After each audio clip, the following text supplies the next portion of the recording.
So, Nick, you sold a business that you were a principal shareholder in, a VAT advisory business, and having sold it, you then decided, after a little bit of a break, to start another business. Yeah. This is Actuate. What was the objective of that business, and why did you feel you wanted to start another business?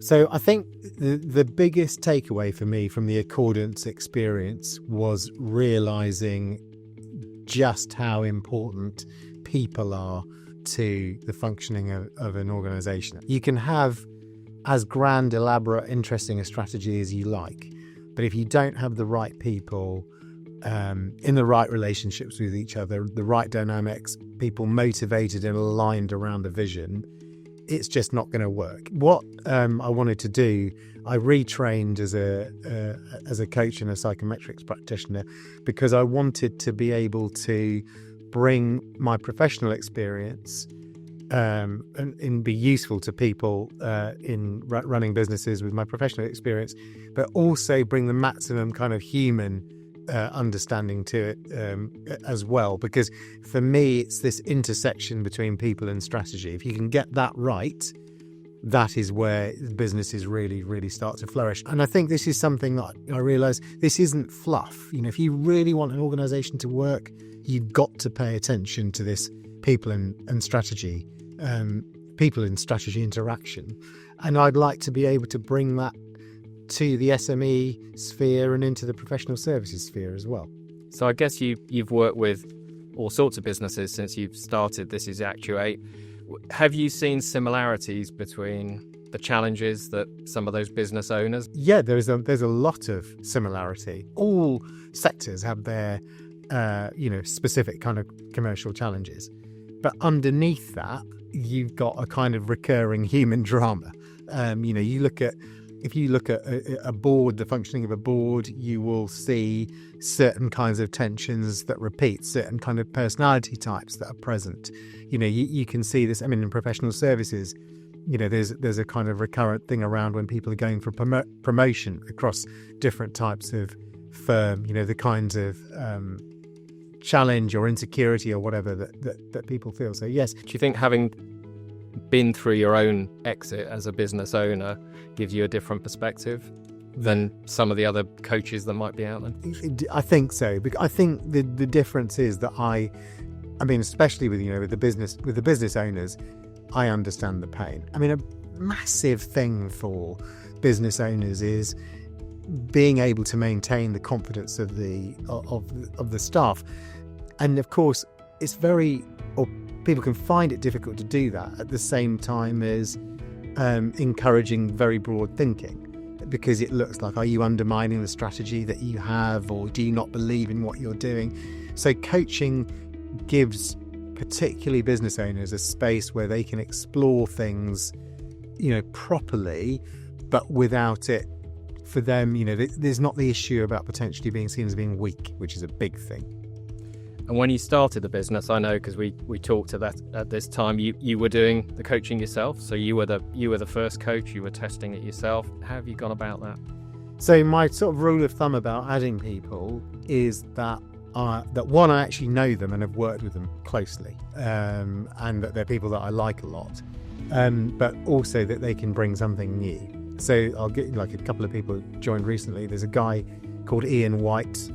He's a FTSE 100 board reviewer. He's also a very experienced coach, and he's got this massive range of experience, but he's also good with all scales and sectors. So he's really been able to bring something intelligent about boards and governance. Keith Clark, who I mentioned earlier, he does offer something called Actuate FD with us, which is a fractional FD service for SMEs, and that's enabled us to do a wraparound thing where we can bring together the strategy, the people, but also the finance, and connect all of these things together. Well, and interesting, I mean, in your deal, Keith was a key part of the management team taking the business forward, wasn't he? So yes, finance directors being coached up to become leaders of the business after a sale is potentially a very valuable. Yeah, so he's bringing that, he's got the understanding of both sides of the transaction as well, which is very helpful for people. So presumably when you coach people, some businesses are looking for organic growth, just to develop and grow the business. Others are looking to develop it with a prospect of sale. Have you seen both things Yes. work? Yeah, all the time. Interesting thing is, I think the disciplines are the same, because whatever you're going to do, it doesn't matter if you don't want to sell. Whatever it is, providing you want to maximize the value of the company, the kinds of things that you would do if you are selling are the things that you ought to do anyway. The line that we use at Actuate is future value is created now. And that, it's just generally applicable. So yeah, we work with both. So the steps you put in place and the plans you put in place now might not produce immediate value, but they will create. Well, they do both, I think. They if you start putting the right structures in, obviously there's some investment cost, but very quickly you will get improved performance, and the effect downstream is massive because you've been doing the right things for a long time. And you've got the benefit of now of seeing lots of different businesses test and try those things, so you get practical experience as well as your own experience. Yes, absolutely. We use psychometrics a lot in the work that we do, and there's a client of ours who's about to complete a transaction shortly. And one interesting thing that happened with them, they had been quite lacking in confidence as a leader of the business. And it was having an effect on how they dealt with difficult people within it. It was affecting how they were pricing services. There was a general kind of dampening, I suppose, of what was possible. And we did psychometric work with this person. So we do something called a Hogan personality assessment. And one of the things that came out of it was that they had there was a perception of them as being a real expert in their field, which they were not aware of. And we were able to help them lean into an identity around that, which generally boosted the confidence, enabled them to work with people in a different way, and has really kind of significantly improved value. There's another one that we do. It's called Lumina Leader. Another business owner, this time somebody who probably underrated their positive impact on people, and it turned out, looking at Lumina Leader, they were very strongly rated on leading through people, leading with vision, not so naturally disposed towards matters of structure and organisation, which was a thing. And so coaching through that, we've then been able to help them do some restructuring and reorganisation within the company. And it's made a huge difference to them. So you see how the methodology can apply in these kinds of businesses. Okay, great. And what's next for This Is Actuate? What's the vision for the business? Well, for me, the really obvious thing about right now is the speed of change, disruption. I mean, the theorists, they use this acronym Barney, which is brittle, anxious, non-linear, and incomprehensible as a description of the business environment. And I think, and I think that's real. You talk to people, everybody can feel this change happening. And I would like Actuate to be able to support people dealing with that, because I think that's an example of this people strategy overlap. Those kinds of problems are where you need to have, support for both. Take a obvious example. AI is the super topical one.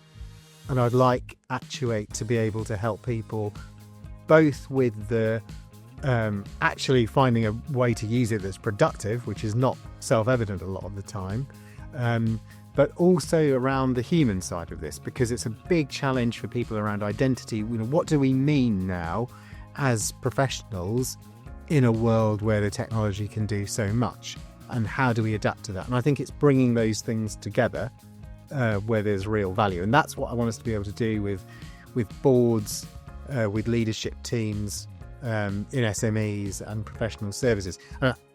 This all sounds very grand, actually. I mean, there's a solid practical basis to this as well. We just want to be as supportive as we can. I've found with a lot of businesses that I've successfully sold, I've worked alongside business coaches, because in the 5 years before sale, the business is building its management team, increasing its sales, changing its strategy, positioning itself for sale. How do you think your experience of selling a business and going through that process has helped you better coach owners? I think the way that we've set it up, I've basically tried to create the thing that I would have wanted, would have been, the most appropriate for when I was the CEO of Accordance.